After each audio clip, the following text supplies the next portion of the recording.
As I was motoring straight down the hill, I seen the fluff start to pile up next to me on both sides, so I knew what was happening. Right now on Up with KREM, a bluebird day takes a chaotic turn on the mountain. This morning, we hear from an Idaho couple who survived an avalanche. Bitter cold, wind, and snow. This forecast has every winter element in it, and I'm going to let you know when each one arrives. This photo of a brother and sister from the Black Lens newspaper represents a historic moment in Spokane's African-American community. Today, they join us on air to reflect on the desegregation of Grant Elementary, what it means for them today.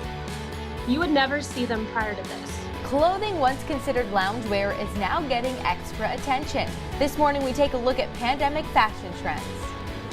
Up with KREM starts right now with Jen York, Joshua Robinson, Jeremy Legoo, and Dana Marie McNichol.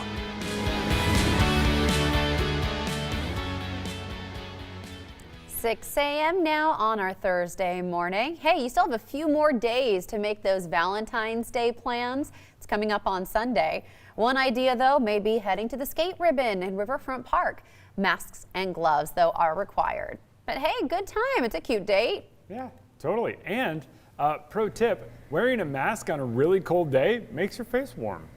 Well, who would have thought there, Jeremy? And we're going to need it, especially over the course of the next few days. Yeah, right. Maybe more people will wear masks just because it's so incredibly cold. That's, you know, a great reason to wear a mask. People see me outside. They're like, he is so far away from everyone. Why is that man wearing a mask? And it's because my nose gets cold. So there you go. Jeremy, pre-pandemic in weather like this, when the wind chill was so aggressive at Gonzaga from class to class, all you could see were my eyes. Yeah, see? That's all you could. I had a scarf wrapped around my face. People thought I was crazy, but now, like you said, hey, we got to do it. I'm telling you, I'm going to keep my mask around after the pandemic just because it keeps my face warm.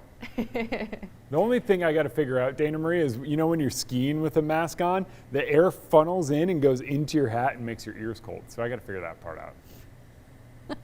Lots of layers. Yeah, she's looking at me like I'm crazy now. So, wow, my, Dana Marie, how the tables have turned. But let's get you out the door and let you know what's coming today, because we do have a chilly start to today. A couple of flurries once again as we squeeze that moisture out of the atmosphere. But I'm loving these two maps right here. This first one is your actual temperatures. Now, we stayed a bit warmer thanks to a little cloud cover, a little wind.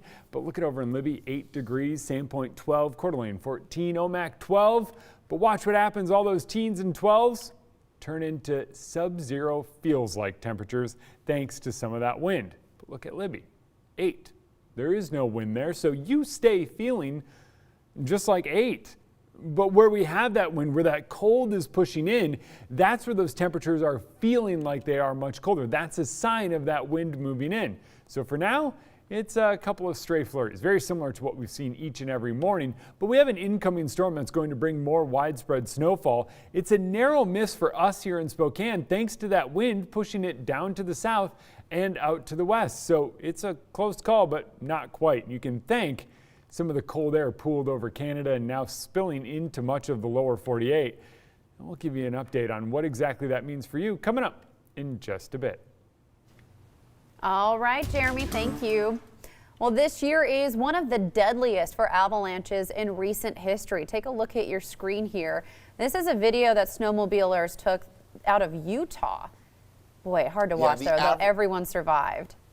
Yeah, the average annual number of deaths over the past 10 years is 29 people per year. Now, right now, on the west, we are set to break that pace, with a pace right now eclipsing that could eclipse that sad record at 21 people already. It's only February so far this year, and one of those deaths that we can report is a former Washington State patrol trooper. Well, earlier this week, a Boise couple found themselves in an avalanche. They survived, but they say it's due to their quick thinking and preparation. As I was motoring straight down the hill, I seen the fluff start to pile up next to me on both sides, so I knew what was happening. And my instincts are to grab a handful of throttle and pour the coals to it and get the heck away from it. Well, this happened Tuesday as they tried to outrun the slide. It left one of them partially buried. Now, Leslie Atkinson was buried under 2 feet of snow. However, her partner was able to dig her out. The couple both made sure to pack Avalanche safety gear, which does include a beacon and an airbag to help you from being buried deep in the snow. That gear isn't cheap, though. It can run you several $1,000s, but the couple both say it's worth it. The first thing you got to do is budget for the safety gear. Otherwise, you probably shouldn't be out there. Now, the couple also says you should never go out riding alone, but they did tell our sister station in Boise they are not afraid to go riding again. Stuff. All right, 6:05 now. Well, this morning a new survey reveals how we feel about Washington's response to the pandemic. Yeah, our sister station in Seattle conducted a poll across the state last week in partnership with Survey USA. We're going to check in with Dana Marie McNichol for the latest on what they found in those polls. Hey, Dana Marie. Good morning, Joshua. That's right. So we're going to take a look at some of the main things that they asked. Starting off with, what do you think about the state's response? So I'm going to step aside so you can take a look at some of the percentages here.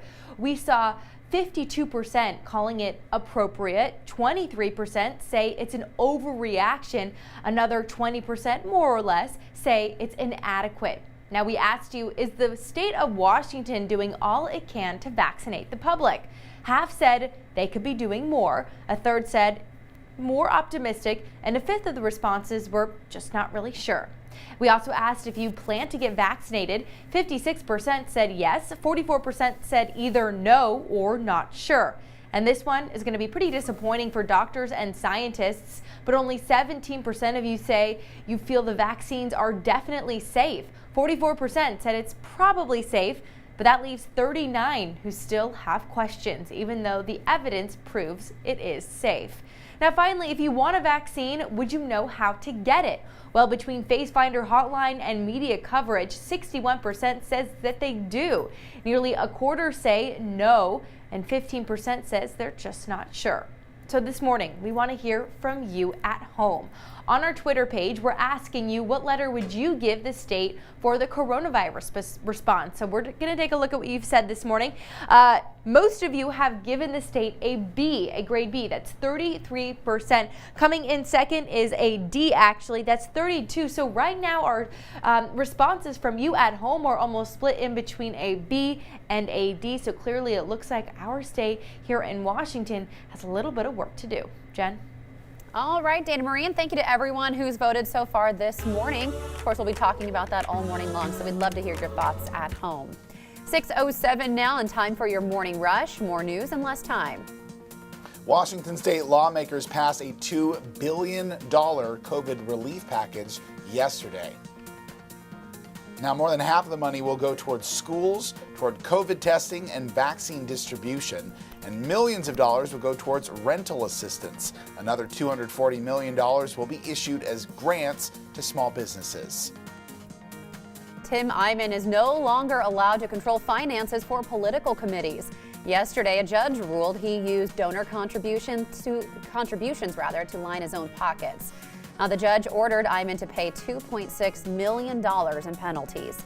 This stems from a 2017 lawsuit by Attorney General Bob Ferguson. This morning, we're learning Amazon may be tied to a secret warehouse in Spokane Valley. Initially, building permits titled it Project Fireball, but a new permit lists the project name as Amazon GEG2 Hydrogen Project. That permit identifies it as a distribution facility taking up 1.5 million square feet. And at first, the Amazon Fulfillment Center near the Spokane International Airport was titled Project Rose. So KREM reached out to Amazon for any comment. We have yet to hear back this morning. Washington state lawmakers advanced 2 bills aimed at restricting the open carry of firearms. One bans openly carrying guns at the state capitol and within 250 feet of demonstrations. Another makes it a felony for 3 or more people to display weapons in a threatening manner. More news in less time. Let us know what's happening in your neighborhood by using the hashtag #UpWithKREM on social media. All right, it is 6:09 now. Well, your brain and heart are 2 different parts of your body. However, one can have a major impact on the other. After the break, we speak to an expert about staying positive in the pandemic. And this morning, we're talking to a local boutique about trends they're seeing fly off the racks and why it's related to the pandemic. You would never see them prior to this. After the break, how the pandemic is changing fashion. Ooh, and you're going to want some of that fashion coming up because it is going to be cold today and tomorrow. We're going to walk you through a chilly forecast and let you know who's getting snow that doesn't typically see it. And in case you missed it, our own Whitney Ward sat down with State Representative Kathy McMorris Rogers in her first interview since the insurrection at our nation's capital last month. I think we all need to take responsibility. In a government that is the greatest experiment in self-governance, it requires individual responsibility. If President or former President Donald Trump decides to try and run for office again, would you support that? I'm not making any of those decisions today. Part 2 airs tonight in an interview you will only see on KREM 2 News at 6.